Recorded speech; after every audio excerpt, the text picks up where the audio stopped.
আসসালামু আলাইকুম ওয়া রাহমাতুল্লাহি ওয়া বারাকাতুহু। সম্মানিত সুধী, এখন আলোচনা রাখবেন। অপ্রয়োজনীয় লোকগুলো আপনারা মেহরবানি করে মঞ্চ থেকে নামুন। অপ্রয়োজনীয় লোকগুলো মেহরবানি করে মঞ্চ থেকে নামুন। দয়া করে আপনারা মঞ্চ থেকে নামুন। অপ্রয়োজনীয় লোকগুলো আমি অনুরোধ করছি, মেহরবানি করে আপনারা মঞ্চ থেকে অপ্রয়োজনীয় লোকগুলো নেমে পড়ুন। এবার যে ইসলামী সঙ্গীত আসছেন জনাব মাওলানা মোহাম্মদ আলাউদ্দিন বিন সাঈদ, সদস্য বাংলাদেশ মানচিত্র পার্টি সিরাজগঞ্জ জেলা।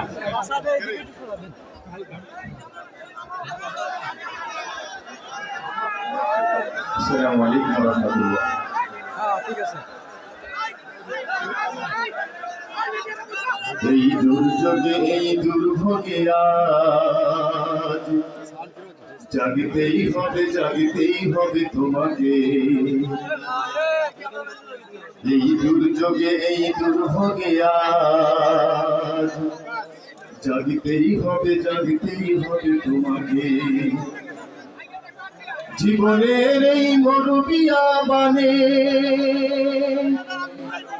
জীবনের এই মরুবিয়া বানে প্রাণ আনতেই হবে তোমাকে। এই দুর্যোগে এই দুর্ভোগে আজ জাগতেই হবে তোমাকে। তর দেশে দাও হিন্দন, পোহাও বন্যা তৌহিদ হিন্দন। অমারাত্রির সকল কালিমা মুছে সূর্য উঠাতেই হবে তোমাকে। অমারাত্রির সকল কালিমা মুছে সূর্য উঠাতেই হবে তোমাকে। এখানে এখনো জাহিলিত মতো শিকুর গারার প্রয়াসে যে সজাগে শান্তি প্রস্তুতি নাও প্রতিটি শিকড় পুরাতে পর্ব। পুকুরির ভিত ভাঙার সময় হলো, মাদুনের ঝড় তোলো। কোরআনের ডাকে বাতিলের হুঙ্কার শেষ করতেই হবে তোমাকে। আসসালামু আলাইকুম। মারহাবা মারহাবা। আমি দৃষ্টি আকর্ষণ করছি, আপনারা একটু দয়া করে সাইড হন। আর যারা দাঁড়িয়ে আছেন মেহরবানি করে আল্লাহর ওয়াস্তে সকলে বসে করুন। কেউ হুল্লাহল্লা করবেন না। ক্যামেরাম্যান একজনও এখানে বসে দাঁড়িয়ে থাকবেন না। সবাই বসুন, একটু ধৈর্য দান করুন। এই সাইডে মানুষ দেখছি, আপনারা মেহরবানি করে চলে আসুন। প্রিয় বন্ধুরা, এখন আপনাদের সম্মুখে মূল্যবান কোরআন এবং হাদিস থেকে জ্ঞান গর্ব আলোচনা করছেন বিশিষ্ট ইসলামী চিন্তাবিদ, আন্তর্জাতিক খ্যাতি সম্পন্ন, যার অপেক্ষায় আমরা এখন অধীর হয়ে বসে আছি। আমরা সকলে এসেছি আজকে কোরআনের টানে জনগণ, ঠিক কিনা? এই কোরআনের আওয়াজ পৃথিবী থেকে কেউ বন্ধ করতে পারবে না, ইনশাআল্লাহ ইনশাআল্লাহ। সুপ্রিয় বন্ধুগণ, এখন আপনাদের সম্মুখে মূল্যবান জ্ঞান গর্ব আলোচনা করছেন বিশিষ্ট ইসলামী চিন্তাবিদ আলহাজ হাফেজ মুফতি হযরত মাওলানা মুহাম্মদ আমির হামজা সাহেব।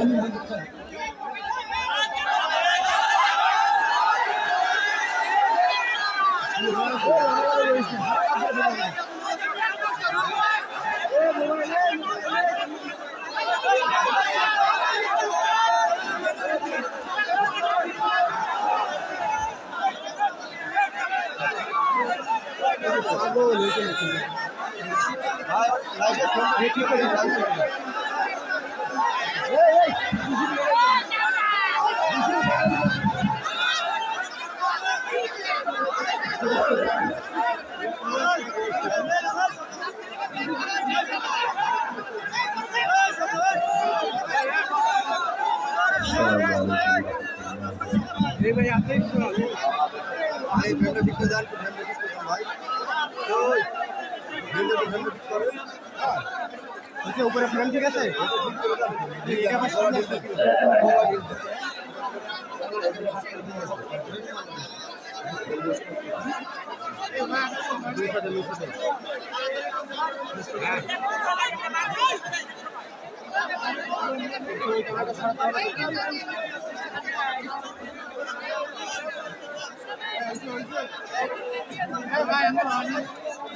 ঠিক আছে, আওয়াজ বাড়িয়ে কি করবে না?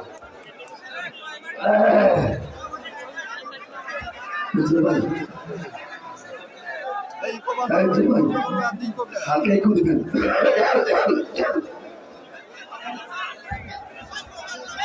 نحمده ونستعينه ونستغفره ونؤمن به ونتوكل عليه ونعوذ بالله من شرور أنفسنا ومن سيئات أعمالنا من يهدي الله فلا مضل له ومن يضلل فلا هادي له ونشهد أن لا إله إلا الله وحده لا شريك له وأشهد أن محمدا عبده ورسوله الذي أرسله بالحق بشيرا ونذيرا وداعيا إلى الله بإذنه وسراجا منيرا فقد قال الله تعالى في كلامه المجيد وبرهانه التوحيد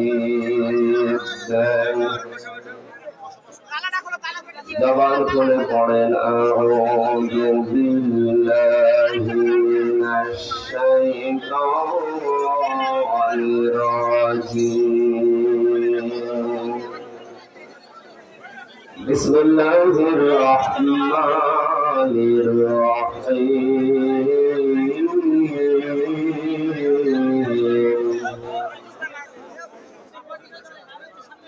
فإذا قضيت الصلاة فانتشروا في الأرض وابتغوا من فضل الله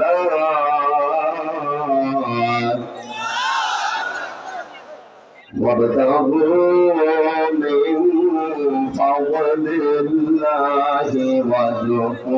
الله كثيرا لعلكم تفلحون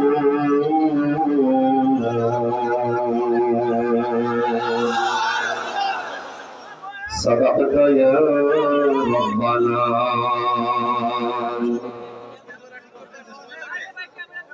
عن أبي هريرة رضي الله تعالى عنه قال قال النبي صلى الله عليه وسلم الكاسب حبيب الله رواه ابن ماجه. ما كان محمد أبا أحد من رجالكم ولكن رسول الله وخاتم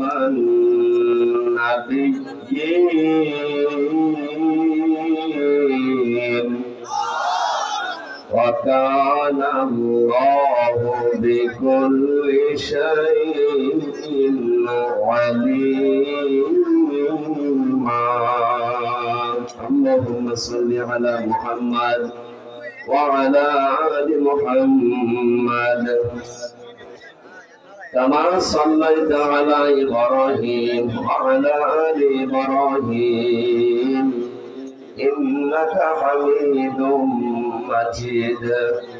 اللهم بارك على محمد وعلى آل محمد كما باركت على إبراهيم وعلى آل إبراهيم إنك حميد مجيد. রেখো মনেতে ভয় বান্দা খোদার, দূর হয়ে যাবে বাধা সব তোমার আমার এক মালিক আছে, আছেন আমাদের রব, আছেন আমাদের রব।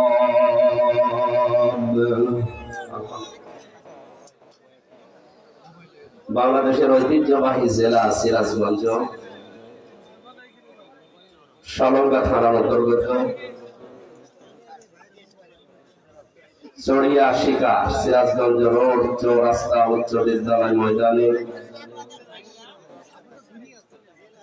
15তম বাৎসরিক ঐতিহাসিক তাফসীর ও কোরআন মাহফিলের স্বনামধন্য সভাপতি জনাব হেদায়েতুল আলম আলম রেজা, চেয়ারম্যান 9 নম্বর হাতিকুমরী ইউনিয়ন পরিষদ, যে দায়িত্ব আল্লাহ দিয়েছেন তার মাথার উপরে এটা যেন সুচারুরূপে পালন করতে পারে তৌফিক কামনা করছি আমি।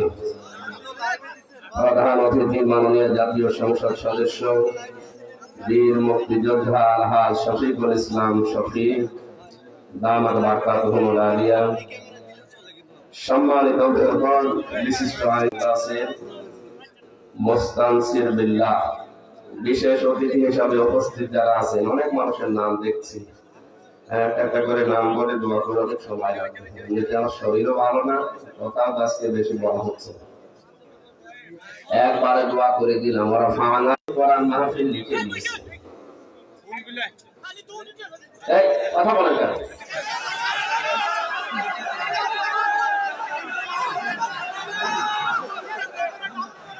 শোনা তো যাচ্ছে নাকি? ক্যামেরা এখন তো গ্যাঞ্জাম হয়ে গেলে সমস্যা। দেখা তো যাচ্ছে না, এখন কি করা যাবে? আগে থেকে মাগরিবের পর এগুলো না ঠিক করে এখন বললে হবে? প্রায় 10টা বাজে। এখানে যারা দায়িত্বে আছে নাকি এই জামানোর লোক না নাকি? এগুলো আরো নিচু করে দিতে পারবে না?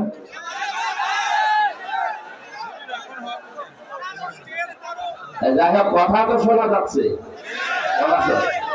পরে অন্তত ইউটিউব থেকে নামিয়ে নি। একটু কথা শোনেন ভাই, আমার এমনিতে শরীর ভালো না, আপনাদের এইসব বলতে বলতে যদি সময় চলে যায় যে আয়াত শেষ করবো, সুতরাং একটু সময় দিন, আমার সময় দিন একটু।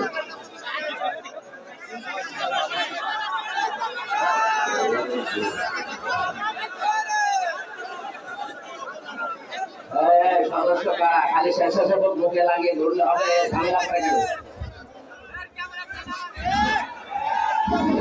ভাই যারা পিছনে আছে তারা কি বক্তাকে দেখতে পাচ্ছেছে?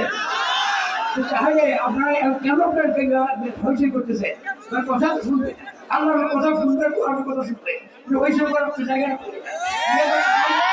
অপরাধ ভাই আপনার মেহরবানি করে চুপ করে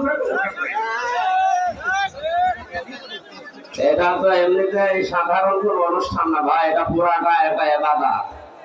যারা আমরা এসেছে 1-1.5 ঘন্টা 2 ঘন্টা যা সময় বের করবেন, পুরাটা ইবাদত। ইবাদতে যেমন গ্যাঞ্জাম করা যায় না, এটাও করা যাবে না, আপনার গুনাহ হয়ে যাবে। একটু একটু চুপ করেন, এই কথা বলা যাবে না ভাই। হ্যাঁ, দাঁড়িয়ে যদি থাকেন দাঁড়িয়ে থাকেন, বসার জায়গা না পেলে, কারণ এখানে আর জায়গাও নেই। আপনাকে আছে জায়গা নেই, একটু চোখ করেন ভাই। মঞ্চে বসা আছেন পিতৃতুল্য মুরব্বী কেরাম, বিশেষ করে ওলামা একরাম যারা আবার কথা বলে, পুলিশ এখানে বসে কি করছে গো, আপনার পাশে কথা বলে, আপনি একটু নাম বের করেন।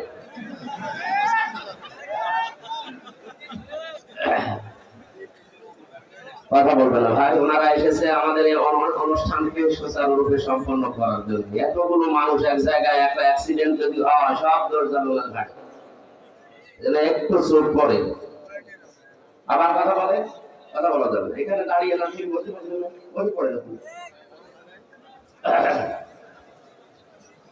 সামনে বসা মুসলমান ভাইরা, পর্দার আড়ালের সম্মানিতা মা এবং বোনেরা, প্রশাসনের ভাইরা, প্রাণ প্রিয় সিরাজগঞ্জবাসী, দল মত নির্বিশেষে কোরআনের অনুষ্ঠানে যারা আমরা এসেছি খুশি হয়ে বলছি আলহামদুলিল্লাহ। লিখে দিয়েছেন তাফসীরুল কোরআন মাহফিল। এটা লিখেছেন বুঝে শুনে তো নাকি? তাফসীর বাংলাদেশে যেগুলো হচ্ছে আমার হিসাবে আমি পেয়েছি প্রায় 5 প্রকার তাফসীর দেশে হয় এখন, বাংলাদেশে, ভারতে আর পাকিস্তান। 1 নম্বরে এই 3টা দেশে তাফসীর হয় সরকারি তাফসীর, 2 নম্বরে হয় বেসরকারি তাফসীর, 3 নম্বরে হয় দরবারি বা খানকার তাফসীর, 4 নম্বরে হয় নাটকীয় তাফসীর, 5 নম্বরে হয় দরকারি বা কোরআনিক তাফসীর। আমরা এই 5টার ভেতরে সরকারি, বেসরকারি, নাটকীয়, দরবারি নয়, আমরা কোরআনিক তাফসীর করার চেষ্টা করব ইনশাআল্লাহ।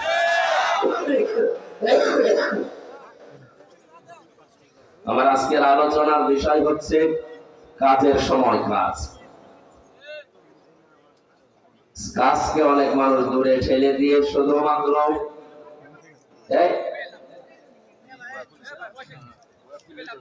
যারা মিডিয়ার যারা আছে বসতেছেন, ভালো বসেন, আর নাড়াচড়া করার দরকার নেই। 3 বছর তো এরা একদিনও দেখেনি, সেমনটা টিকেছিল, এখনো পারবে। আপনারা দেখার দরকার নেই, এইভাবে থাক, যে যেভাবে দিয়েছে এভাবে থাক। আগামীতে যদি কমিটি অনুমতি না দেয় আপনারা দরকার নেই, আমাদের জন্য এই পেছনে মানুষগুলো খুবই ডিস্টার্ব করে। কোরআনে কারীম যারা শুনতে এসেছে বিশ্বনবী মুহাম্মদ রাসূলুল্লাহ সাল্লাল্লাহু আলাইহি ওয়াসাল্লাম, তাদের জন্য কোরআন সম্পর্কে কয়েকটা তথ্য আমাদেরকে জানিয়েছেন 1500 বছর আগে। আল্লাহর নবী বলেন, লা তুহসা আজাইবুহু, এই কোরআনে কারীম আল্লাহ এমন ধারাবাহিকতায় নাযিল করেছেন যে এর আশ্চর্যকারিতা কোনোদিন শেষ হবে না। দিন যত যাবে কোরআনের আশ্চর্য, কোরআনের যে বিজ্ঞানময় আয়াতগুলো মানুষ গবেষণা করবে, তত এখান থেকে নতুন নতুন তথ্য পাবে। আলা তুবলা গারাইবুহু, এ কোরআন কোনোদিন পুরাতন হবে না। পৃথিবীর বহু কিছু পুরাতন হয়ে গেছে, নভেল, নাটক, চলচ্চিত্রের যে সিনেমাগুলো হিট হয়, খুব বেশি হলো 2 বার, 3 বার, 5 বার, 10 বারের পরে আর মানুষের মন দিকে থাকে না। 1000 বছর নাজিল হওয়ার পরেও এটা আজ পুরাতন মনে হয় না। জেলখানায় 3টা বছর আবদ্ধ ছিলাম একটা ঘরের ভেতরে। আমার এই ছোট্ট জীবনে আমি দেখেছি ওখানে তো বঙ্গবন্ধুর জীবনী ছাড়া অন্য বই আর নেই সেরকম। ওইটা কত পড়বো, পড়ে হতে এক মুখস্থ করে ফেলেছি। 2 নম্বরে শুধু কোরআন শরীফ আছে। এই 3টা বছরে যেহেতু অর্থ ব্যাখ্যা আমার কিছুটা হলো আয়ত্ত ছিল, জানা ছিল, কোরআন এত পড়া পড়েছি, 3 দিনে প্রথম আমার খতম হয়ে যেত, পরবর্তীতে 7 দিনে শেষ করতাম। মাওলানা মামুনুল হক, মাওলানা শাখাওয়াত হোসেন রাজি সহ যে কয়েকজন আমরা এক জায়গায় ছিলাম, প্রতি 7 দিনে প্রতিযোগিতা হতো কে শেষ করতে পারে। তাহাজ্জুদের নামাজ মিলে, নফল নামাজ মিলে, এমনিতেই নামাজ মিলে, আর বাইরে পড়ে 7 দিনে শেষ করাই লাগবে। এত পড়া পড়েছি এই কোরআনে কারীম, এখনো মনে হচ্ছে নতুন পড়ছি। 1500 বছর আগে নবীজির এই কথা, ওয়ালা তুবলা গারাইবুহু, এটা কোনোদিন পুরাতন হবে না। এর বাস্তব সাক্ষী আমি নিজে। বাইরে থাকলে হয়তো বিভিন্ন বিষয়ের বই পড়া লাগতো, ওখানে যেহেতু অন্য কোনো বই সেরকম পাইনি, শুধু একটা কিতাবই পেয়েছি। মন মতো একেবারে সাজিয়ে পড়ে এখন যদি নতুন মনে হয়। জীবনে যারা কোরআন হাতই দেয় না তাদের কাছে কেমন লাগবে? কোরআনে যত আয়াত আমি পড়েছি, সূরা বাকারার 121 নম্বর আয়াতটা আমার কাছে, সূরা শূরা 42 নম্বর আয়াতটা আমার কাছে, সূরা ইব্রাহিমের 42 নম্বর আয়াতটা আমার কাছে বেশি আশ্চর্য মনে হয়েছে। কোরআনের আশ্চর্যকারিতা যে শেষ হবে না। আল্লাহ রাব্বুল আলামিন বলেন, শুধু আশ্চর্য আমার কাছে মনে হয়নি, এটা ভয়ঙ্কর মনে হয়েছে। বিশেষ করে বাংলাদেশের দিকে এখন তাকিয়ে বলছি, আল্লাযীনা আতাইনাহুমুল কিতাবা ইয়াতলুনাহু হাক্কা তিলাওয়াতি উলাইকা ইউমিনুনা বিহি ওয়া মান ইয়াকফুর বিহি ফাউলাইকা হুমুল খাসিরুন। আমি মাওলানা আজিজুল ইসলাম জিহাদি, আমিরুল ইসলাম বেলালি, এনাদের মতো চিল্লাতে তো পারি না, আমার গলাও সেরকম না। কথাগুলো বোঝানোর চেষ্টা করছি, আপনি যদি বুঝতে পারেন আর আমলে পরিণত করতে পারেন, মাহফিল সাকসেস হবে। তাই আবার কথা বলে এই কোন থেকে, আর এখানে যে মানুষগুলো দাঁড়িয়ে আছে ওই জায়গায় তো বসলে হয় নাকি? বসার বাড়ি যে ধুয়ে দিয়ে বসে বসেন। এগুলো মনে হয় মানুষের ভেতরে নেই, এগুলো দেবতা। দেবতা না এগুলো?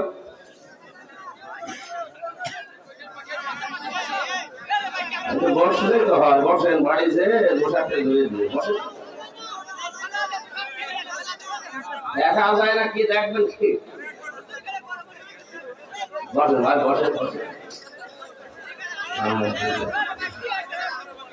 বারবার পা কেটে গেলে তো সমস্যা।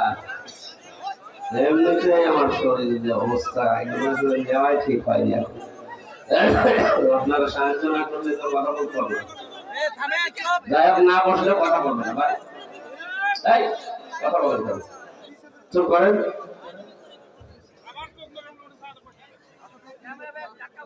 আমি সহ যারা উপস্থিত আছি সবাইকে আয়াতটা থেকে 4টা শিক্ষা নেওয়ার জন্য আহ্বান জানাচ্ছি। খুব ভালো করে শুনবেন। আল্লাহ পাক বলেন, আমি যাদেরকে কিতাব দিয়েছি তারা এই কিতাবের হক আদায় করে তেলাওয়াত করে। কি আদায় করে? বলেন বলেন। হাক্কা তিলাওয়াতি শব্দের ব্যাখ্যা মুফাসসিরুল ইকরাম যারা তাফসীর করেন তারা লিখেছেন। আলেম যারা আছে, সম্মানিত ব্যক্তিবর্গ যারা আছে, সবাইকে নিয়ে আমি আয়াতটার দিকে প্রবেশ করছি। একটু তাকান। আল্লাহ যাদের কিতাব দিয়েছেন তারা এর হক আদায় করে তেলাওয়াত করে। উলাইকা ইউমিনুনা বিহি, এই মানুষগুলো আল্লাহ তার কুদরতের আঙ্গুল এভাবে দিয়ে ইঙ্গিত করছে। এই মানুষগুলো সিরাজগঞ্জের সরঙ্গা থানায় এই মাহফিলে যে মানুষগুলো বসে আছে, এই মানুষগুলোই উলাইকা ইউমিনুনা বিহি, এই মানুষগুলোই আমার কোরআনকে বিশ্বাস করে, যারা এই হক আদায় করে কোরআন তেলাওয়াত করে। হক আদায় করার জন্য শর্ত 4টা। কয়টা? বলেন বলেন। এর পরবর্তী শব্দটা কিন্তু আরো কঠিন। আমাই ইয়াকফুর বিহি ফাউলাইকা হুমুল খাসিরুন। এই 4টা হক যারা আদায় করে না, 4টা শর্ত যারা মানে না, এই মানুষগুলো আমার কোরআন বিশ্বাসও করে না, এরা ক্ষতিগ্রস্ত। জোরে বলেন নাউজুবিল্লাহ। কথা যেহেতু আমার আল্লাহর মুখের কথা, এটা ভয়ঙ্কর, খুব ভালো করে মিলান। আপনি মনে করছেন আমার বাবা মুসলমান ছিল, দাদাও ছিল, আমিও আছি, আমি কোরআন পড়ি, বিশ্বাসও করি না। আপনি বিশ্বাস করেন কিনা আল্লাহর এই আয়াতের দিকে আপনি এবার মিলাবেন। হক আদায় করার শর্ত কয়টা? আরো জোরে, জোর হলো না। 1 নম্বরে এটা শুদ্ধ করে পড়া লাগবে। এখানে এখনই যদি জরিপ চালানো হয় 100 জনের, আমার মনে হয় 95 জন হাত তুলবে যে পড়তে পারি না। কোরআনে কারীম পৃথিবীর একমাত্র কিতাব যেটা পড়লে বুঝে পড়েন আর না বুঝে পড়েন, যদি শুদ্ধ হয় অবশ্যই অবশ্যই 10টা লিখে হবে।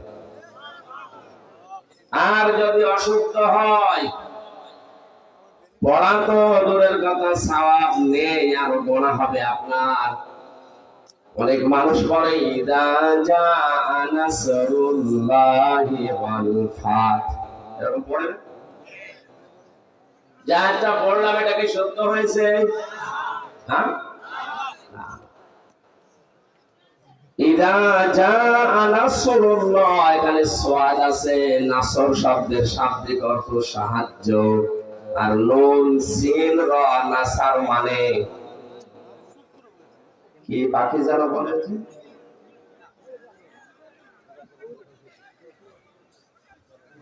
শকুন, শকুন। আল্লাহ পাক বলেন যখন আসবে আল্লাহর সাহায্য তখন আপনি বিজয় দেখতে পাবেন। অথচ সাদ বাদ দিয়ে সিন দিয়ে যদি কেউ উচ্চারণ করে পড়ে তাহলে অর্থ হবে যখন আসবে শকুন, আল্লাহর শকুন, তখন আপনি বিজয় পাবেন। পুরা আকাশ পাতাল পাল্টিয়ে যাচ্ছে। এখানে শব্দগুলো শুদ্ধ করে পড়া দরকার। কোন একটা কিভাবে যেন পড়েছিলাম, হিন্দু বেটা প্রায় 18 বছর পর্যন্ত তার এক দেবতার নাম দিয়ে সকাল বেলা জপত, সামাদ ইয়া সামাদ ইয়া সামাদ। 18 বছর পরে তার মুখটা একদিন গোল হয়ে যেন বেরিয়ে গেছে ইয়া সমাদ। আল্লাহ রাব্বুল আলামিন ডাক দিয়ে বলে, বান্দা আমাকে ডাকো কেন? ফেরেশতারা বলে, রব্বুল আলামিন নাফরমান তোমারে ডাকে না, ওর দেবতাকে ডাকছে। আল্লাহ পাক বলেন, ফেরেশতারা 18 বছর ওর মুখের দিকে আমি তাকিয়ে আছি, কখন আমার বান্দার মুখটা গোল হয়ে শুদ্ধ করে আমার নামটা বের হয়। সামাদ মানে যার অভাব আছে, আর সমাদ মানে যার অভাব নেই। সুতরাং কোরআনে কারিমের যদি হক আদায় করে শর্ত মেনে পড়তে হয়, 1 নম্বরে আমাদেরকে বিশ্বাসী যদি বলে দাবি করা লাগে যে আমি কোরআন বিশ্বাস করি, অবশ্যই অবশ্যই শুদ্ধ করে পড়া লাগবে। এই বিষয়টা মেনে নিতে দল মত নির্বিশেষে আমরা রাজি আছি, আলহামদুলিল্লাহ। এখন থেকে শুরু করে মরণের আগ পর্যন্ত যদি আপনি চেষ্টা চালান তাহলে আপনি তালবে ইলম শুধু ওই 5 বছর 7 বছর 10 বছরের বাচ্চারাই না, 80-90 বছরের মুরব্বীও, বুড়া মানুষও তালবে ইলম হবে যদি এখনই কোরআন শিক্ষার জন্য লেগে পড়ে। সুসংবাদ জানাচ্ছি, আল্লাহর নবী জানিয়েছেন কেউ যদি তালবে ইলম হয়ে মারা যেতে পারে আর ওই লোকটার জীবনে যদি হক বলে বাদ মানুষের হক নষ্ট করার গুনাহ না থাকে, মহান আল্লাহ তালবে ইলমের ইজ্জত মাফ করে দেবে। এজন্য তালবে ইলম হওয়ার দরকার আমাদের আছে না নেই? তালেবে ইলম যখন বাড়ি থেকে কোরআনে কারীম শিক্ষা করার জন্য বের হয়, ওরে এত সম্মান বাড়িয়েছেন বেশি। আল্লাহর নবী বলেন, আল্লাহ তার নূরের ফেরেশতা দিয়ে ওর পায়ের নিচে পর বিছিয়ে দেয়। এটা পরীক্ষিত হয়েছে। ইমাম গাযালী রাহমাতুল্লাহ আলাইহি বলেন, কোরআনে কারীম শিক্ষা করার জন্য বাড়ি থেকে বরে বের হয়ে যত সামনে যেতে যায় তত পেছনে চলে যায়। যে কয়দিন ক্লাসে গেলাম প্রতিদিন এভাবে দেরি হয়ে যায়, শিক্ষক ওস্তাদ মাওলানা যিনি আছেন আমাকে বারবার গরম দিতে থাকে, দেরি হয়ে যায় কেন, দেরি হয়ে যায় কেন? ওনাকে খুলে বললাম, ওস্তাদ বাড়ি থেকে যখন কোরআন আমি বুকের ভেতরে নিয়ে বের হই দেখি আমার সামনে সুন্দর সুন্দর কিছু পাখি পর বিছিয়ে দিচ্ছে।